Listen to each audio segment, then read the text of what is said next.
I just would like to introduce Yazh Bharati to you all. Yazh Bharati is actually a very enthusiastic and inquisitive primary school student. She's always curious about learning. That's very good about Yazh Bharati. She is curious about learning.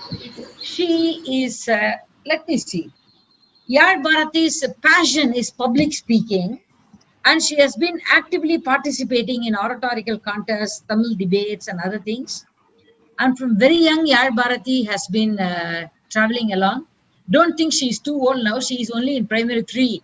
So Yazh Bharati has started her journey about 2 years back, and then she has been doing a great job at the time. Yazh Bharati was not hesitant to undergo any number of hours of training before. I used to travel all the way from eastern side to go to woodland side, and then Yazh Bharati would come from the westmost extreme there, and then we used to train her there. She was quite a dedicated child who learned. She actually loves to learn languages also. She has beautiful bilingual skills in Tamil as well as English. She is extremely good in academics as well. She is top of her class in most of her subjects. She is an emerging leader in her school. She is in junior prefecture. She has already been promoted to senior prefecture next year in school. She was also awarded Best Prefect Award for 2020 for her leadership capabilities. During her journey so far, she has got a Model Student Award in 2019. I'm not surprised by that award. She has a Perseverance Award in 2019, Young Musician Award in 2018 and 2019, and MTL Fortnite Award in 2019, and so on and so forth. So, Yazh Bharati has decided to present a paper, What Empowers Primary School Children in Singapore? What empowers primary school children in Singapore? So, now to Yazh Bharati.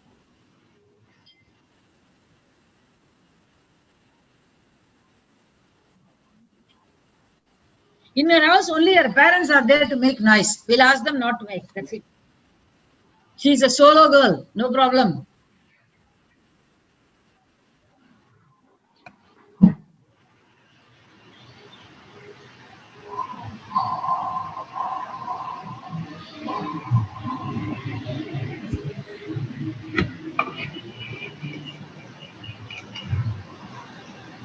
Can I start?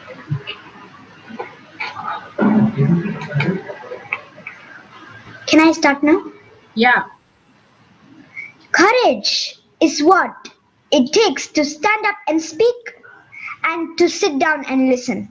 With this beautiful quote of Winston Churchill, I greet my fellow presenters, guest speakers, and my mentor, Dr.Raji Sreenivasan, a very chill and warm evening. My name is Yazh Bharati, a primary 3 student studying in Singapore. I am here with lots of effort and encouragements.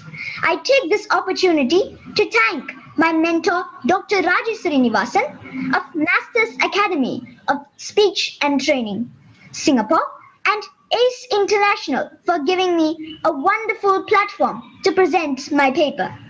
This is my first webinar conference on empowering critical thinking and presentation skills. In this historic webinar, my topic is What Empowers Primary School Children in Singapore? Can I have my next slide, please?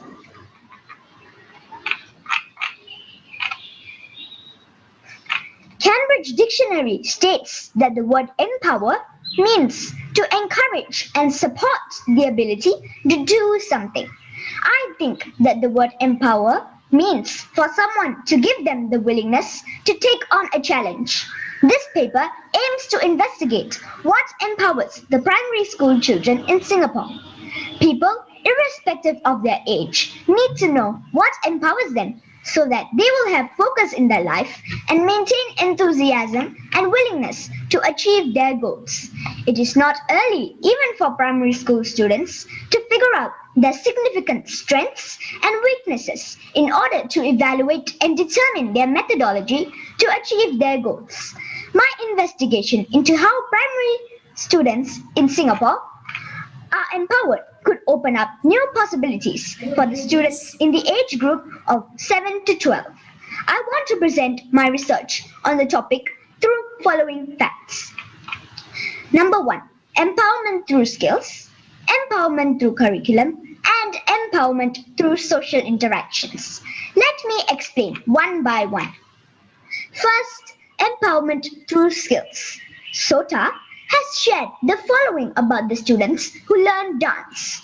Students specializing in dance will embrace a mind-body approach in learning about the body's capabilities for movement and expression. They will be disciplined, resilient learners. These skills empower us to identify our hidden strengths, which empower us to achieve our goals. It opens up a myriad possibility for the very young minds.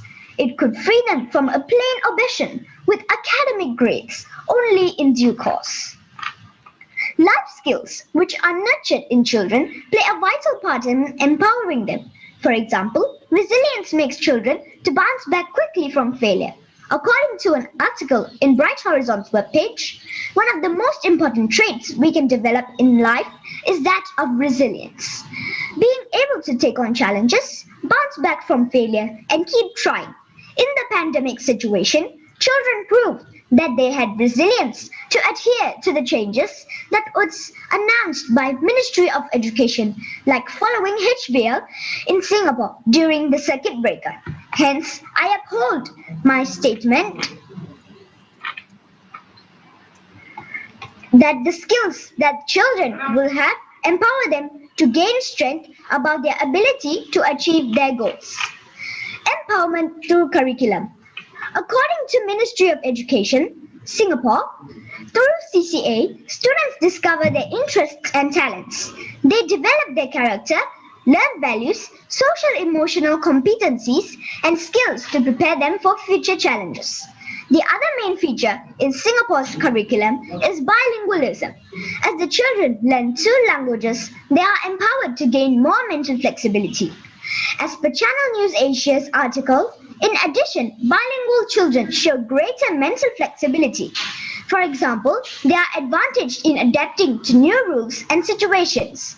Greater mental flexibility can also make bilingual children more creative. In this way, bilingualism may nurture mental innovation in the young children. This article also extends. Bilingual children are able to see the same situation in multiple ways. This capacity for divergent thinking helps bilingual children to solve complex problems. Similarly, when asked to solve problems they have never encountered before, bilingual children outperform their monolingual peers in finding new solutions. Thus, I strongly believe that Singapore's curriculum empowers primary school students to attain mental flexibility and problem-solving skills through which they gain more chances of achieving their goals. Lastly, empowerment through social interactions. By social interactions, I mean communication with the people around us, like family members, teachers, and peers. An article from Bright Horizons website states, children need high-touch personal interactions every day to build healthy social emotional skills, including the ability to understand and communicate with others. They must consider what they want to communicate and the most effective way to share it. Just talking with an interested adult can help build these skills. Spend time every day listening and responding to your child without distractions. Children need more of this kind of interactions for empowering themselves to learn how to read social cues and listen.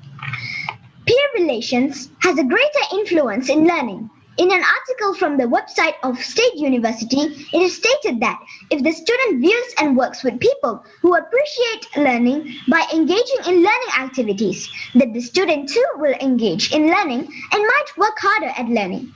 Peers with positive attitudes and behaviors toward education will allow and teach each other to set goals that include opportunities to learn and achieve.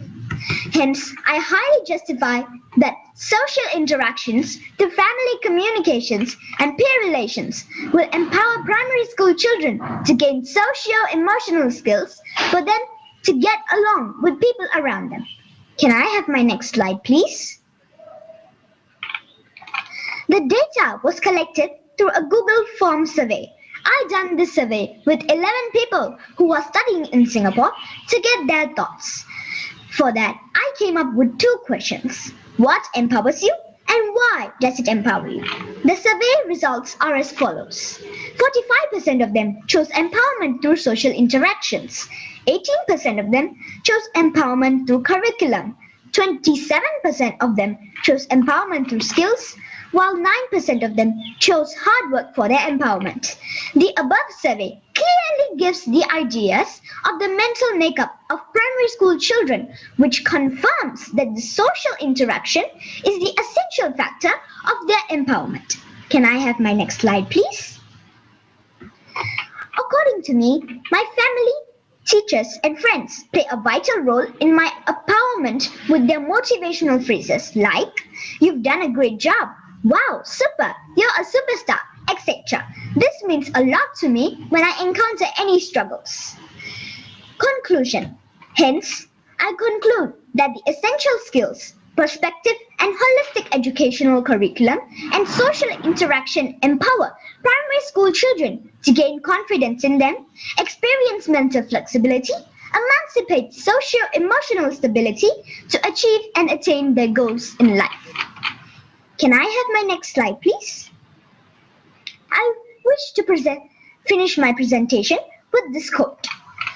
Communicate your insights about your child's strength to her as clearly as possible so she can develop her own awareness of them, cultivate them, and know when to call on them. Thank you everyone for your time and attention in listening to my first presentation. Thank you one and all.